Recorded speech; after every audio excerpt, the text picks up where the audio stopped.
success you had late in the season, do you feel like you figured out how to use your unique package at the NHL level now? I think so. I mean, it's. I think for everyone it's different time to figure it out. What's his how he can get to his kind of top level of playing in NHL. I mean, for me, it's since I was playing, it's every time take a little bit longer than the other guys. So I mean, I think I find way, but I think in the same way, I think I can still put it in the another level and be a much better player than I was on the end of this season. So I mean, I just gonna work on it during the summer and get ready for the next season.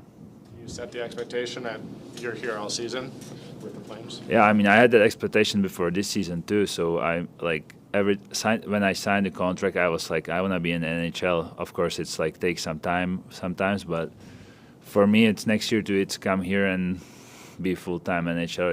It's my goal, and I'm gonna do everything that I can be here all year next year. We haven't chatted with you in a little bit. Just how are you doing? Yeah, I'm doing good. I'm feeling good. I'm almost back to 100%. So I think that's a positive. Obviously, kind of a tough way to end things, but feeling a lot better. I'm curious how you would look back at this season. How would you describe the season you just kind of went through? Yeah, I was really happy with how it started. I think my first 40 or however many games until I got injured the first time was great. I felt really good about my game. Obviously, you always want to produce more, you always want to do more, but I think I was happy with how I was growing and how I was playing as a player. And obviously, I think that first injury kind of put a stop in the tracks for that for a little bit. And you miss some time, and you come back, you feel ready, and it always takes a little bit extra. So then you take a couple extra weeks to start feeling like yourself again, and then you're feeling it again. And then I started to feel good about my game again, excited to keep growing, and felt like myself again after those few weeks of getting back, and then I get hurt again. So obviously it's pretty disappointing to end that way, and I think I know I have so much to offer. I think with my ability and what I can do and how I can keep growing my game, and I think the pace I was on, I think I could have produced more, but at the end of the day, I think if I played even 70 games out of the 80, I think I'm a 20-goal guy, I'm a 50-point guy, and I think it's disappointing to kind of not reach those goals that I had set for myself, but there's also a lot of positives knowing that I went through a lot, and I was able to kind of come out on the other side of that with nothing really serious going on in those injuries. Hunter, would it be describe this as was it a re-injury for you? Was it something completely different? Yeah, it was completely different. It was, in a way, thankfully, I didn't re-injure anything that I did the first time. It was completely different kind of part of my knee and my ankle that I got caught under ratting in there. And like I said again, I got pretty lucky and escaped with nothing serious, but things that were bad enough to kind of keep me out of the lineup for a while. You talked to some veteran players about taking that next step next year and about feeling like you guys cannot just make the playoffs, but hopefully make some noise there. What responsibility do you put on your shoulders to take that next step personally? For sure. To help I think I take a lot. I think you look at teams who become successful after not being a playoff team for a while. It usually comes from within. I think you got guys who need to step up and guys who kind of need to turn it on. I think you look at the young guys, that's who you need, and guys to kind of build on their years every year. I think you maybe look at St. Louis as a perfect example. They really stepped it up in the second half, and you look at guys like Holloway and Neighbors who really started to produce for them, and I think it's always things like that. You look at Washington, you got Protas, you got McMichael. I think you always have to have a couple guys every year who are ready to take that next step and produce and push that team forward. Or similar to that, I guess, and we've heard a lot today about the core six, the veteran core, but when you look around like Dustin and Matt, do you see the next core kind of developing? For sure, I think that goes right along with that. I think we have such a good group of guys where everyone's pushing each other, and obviously we have that core group of leadership and guys who've been around for a while and kind of lead us in the right direction, but it's also on us to push ourselves and push them to want to be better every single day.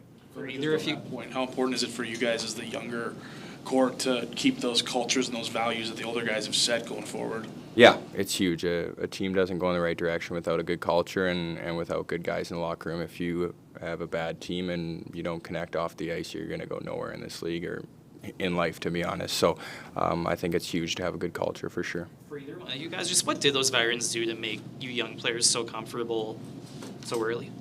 Sorry. How did the veterans kind of help you young players get so comfortable in the league so early on? Yeah, I mean we have a couple guys who won Stanley Cups and a couple guys who played over like 700 games. So I mean, it's you just watch all the details what they do on the ice and off the ice, how they take care about their bodies, and it's like, I think they good example for us, for every young guys when we are here. Like I'm like, every time when I come to the locker room, I just looking at them like what I can do better like them every day. It's the small, on this level, like all the little details like help you to get better and be better than the other team. So I mean, for me, it's like every time when I see the older guys work hard, like do some extra stuff on the ice or off the ice, I just watching them and try to come next day and do the same thing, maybe like better sometimes. So yeah. That's. Adam, do you know if you're going down to the Wranglers for the playoffs?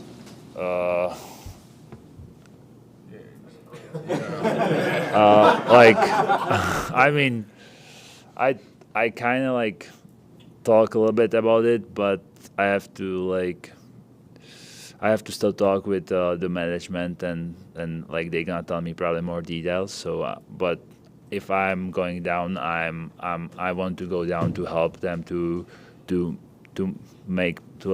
something in the playoff, and we'll see how far we could go there. Is your uncertainty related to leaving Thursday's game early? Like, do you have an injury issue? That's my. I feel fine. I think I have to see the doctor or something like that. But I'm okay. So I just keep it like that. You talked about how you felt like you got lucky with your second injury. I feel like you got unlucky with both injuries. Is there something that you feel like you can do to prevent those types of injuries moving forward, or was that just bad luck? Yeah, I think a little bit of both. I think the first one, obviously, I lost the puck a little bit in that play, and obviously, the guy never meant to hurt me, and that was a tough one. But it's tough to really say, look back, if you can really change much. I watched the second ones a few times recently, and there's honestly like I don't think there's anything I really could have done. The puck's coming around the boards, it slows down a bit. I stop my feet to come towards the puck, and Randon loses his edge 3 feet behind me. You can't react to that. I think it's just one of those things that, knock on wood, hopefully you get out of the way earlier in your career and let some good luck come in. But I think, like I said before, it's thankfully not serious. Adam, I don't know if this ties into the Wranglers and the injury and whatnot, but have you been approached at all about potentially playing at Worlds? Oh, it's like, I mean, it's a kid's dream again for me. Back home it's really big. All the people like watching it, all the pubs are full and just watching hockey. So for me, it's like it was the NHL, like play NHL, and I think under it, it's like the play the word. So if it would be the opportunity to go, I would definitely go, but it's not on me, to be honest. I'm just gonna do what the management is gonna tell me, and that's it. Thank you, James. Thanks, guys.